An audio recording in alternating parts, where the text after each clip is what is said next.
So 5 ಜನ ಅಲ್ಲ ಈ ಗುಡ್ಡ ಕುಸಿತಕ್ಕೆ ನಾಪತ್ತೆ ಆಗಿರೋದು 9 ಜನ.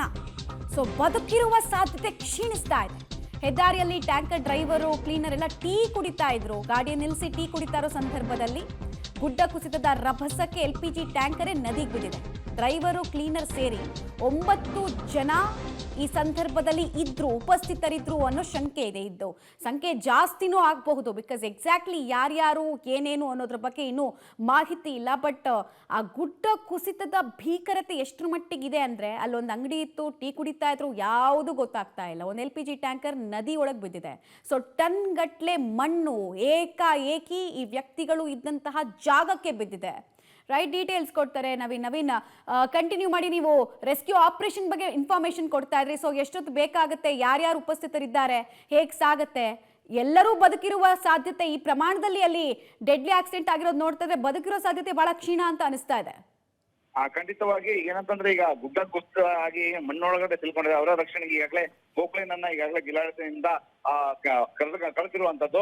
ಈಗ ಸ್ಥಳಕ್ಕೆ ಕೂಡ ಮುಟ್ಟಿರುವ ಮಾಹಿತಿ ಈಗ ಲಭ್ಯವಾಗಿರುವಂತದ್ದು. ಈಗಾಗಲೇ ಕಾರ್ಯಾಚರಣೆಯನ್ನು ಕೂಡ ಈಗ ಪ್ರಾರಂಭ ಮಾಡ್ತಾ ಇರುವಂತದ್ದು. ಇನ್ನು ನದಿ ಭಾಗದಲ್ಲಿ ಏನಾದ್ರೂ ಜನ ತೇಲ್ಕೊಂಡು ಹೋಗಿದ್ದಾರೆ ಅನ್ನೋದನ್ನು ಕೂಡ ಈಗ ಹುಡುಕ್ಲಿಕ್ಕಾಗಿ ಅಗ್ನಿಶಾಮಕ ದಳರು ಮತ್ತು ಲೈಫ್ ಗಾರ್ಡ್ ಸಿಬ್ಬಂದಿಗಳು ಈಗ ನದಿಯ ಭಾಗದಲ್ಲಿ ಇಳಿದು ಅವರನ್ನ ಸರ್ಚ್ ಮಾಡ್ತಾ ಇರುವಂತದ್ದು. ಈಗ ಬಟ್ ಆದ್ರೆ ಆ ಭಾಗಕ್ಕೆ ಮುಟ್ಟುವುದೇ ಕಷ್ಟ ಇರುವಂತದ್ದು. ಯಾಕಂದ್ರೆ ಸುತ್ತಮುತ್ತ ಎಲ್ಲಾ ಭಾಗದಲ್ಲಿ ಕೂಡ ನೀರು ಹರಿದು ಬಂದು ಬ್ಲಾಕ್ ಆಗಿರುವಂತದ್ದು. ಜೊತೆಗೆ ಗುಡ್ಡ ಕೂಡ ಕುಸಿದಿದೆ. 3-4 ಕಡೆ ಆ ಭಾಗದಲ್ಲಿ ಗುಡ್ಡ ಕುಸಿದಿವೆ.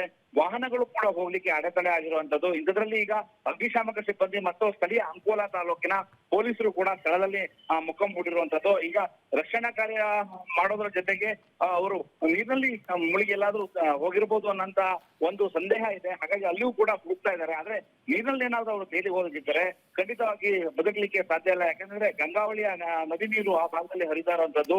ನೀರಿನ ಮಟ್ಟ ಅತಿ ಹೆಚ್ಚಿದಾವೆ. ಒಂದು ವೇಳೆ ಅವರು ನೀರಿನಲ್ಲಿ ಮುಳುಗಿದ್ದಾದರೆ ಖಂಡಿತವಾಗಿ ಅವರ ಸಾವಾಗಿರುವಂತಹ ಸಾಧ್ಯತೆಗಳಿದಾವೆ. ಇನ್ನು ಮಣ್ಣಲ್ಲಿ ಸಿಲುಕಿದ್ರು ಕೂಡ ರಕ್ಷಣೆ ಕಾರ್ಯ ತಡ ಆಗಿರೋದ್ರಿಂದ ಆ ಉಸಿರುಗಟ್ಟಿ ಸಾಯುವಂತಹ ಸಾಧ್ಯತೆಗಳು ಇದಾವೆ.